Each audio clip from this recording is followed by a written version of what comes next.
लातूर जिल्हा परिषद आणि पंचायत समितीची निवडणूक जी आहे ते अटीतटीची होताना आपल्याला पाहायला मिळत आहे। भाजप आणि काँग्रेसमध्ये थेट लढत होईल अशा प्रकारचं चित्र आपल्याला पाहायला मिळत आहे। निलंगामध्ये आपण आहोत, औद्योगिक प्रशिक्षण संस्थेच्या इमारतीमध्ये प्रक्रिया जी आहे ती निवडणुकीची पार पडते आहे। आपण जर पाहिलं तर बहुचर्चित जी तांबाळा गट आहे जिल्हा परिषदेचा, तिथून एसटी प्रवर्गातले ज्या उमेदवार आहेत अंजना चौधरी, त्यांचं अपहरण झाल्याची तक्रार जी आहे ती काँग्रेसनं पोलिसांकडे दिलेली होती आणि त्यामध्ये एक नवीन ट्विस्ट आता आलेला आहे की अंजना चौधरी यांनी आपला जो उमेदवारी अर्ज आहे तो आता मागे घेतलेला आहे आणि त्यामुळे काँग्रेसला इथे अधिकृत उमेदवार जो आहे तो आता राहिलेला नाही।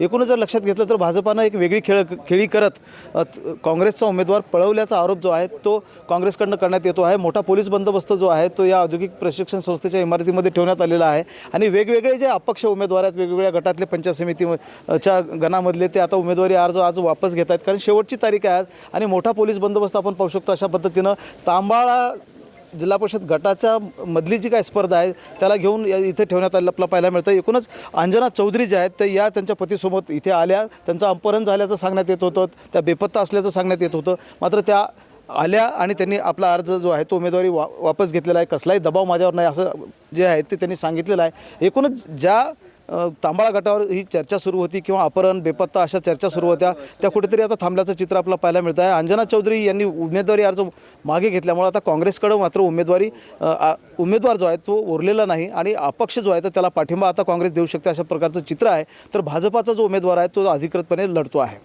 महेंद्र जोंधळे, TV9 मराठी, लातूर।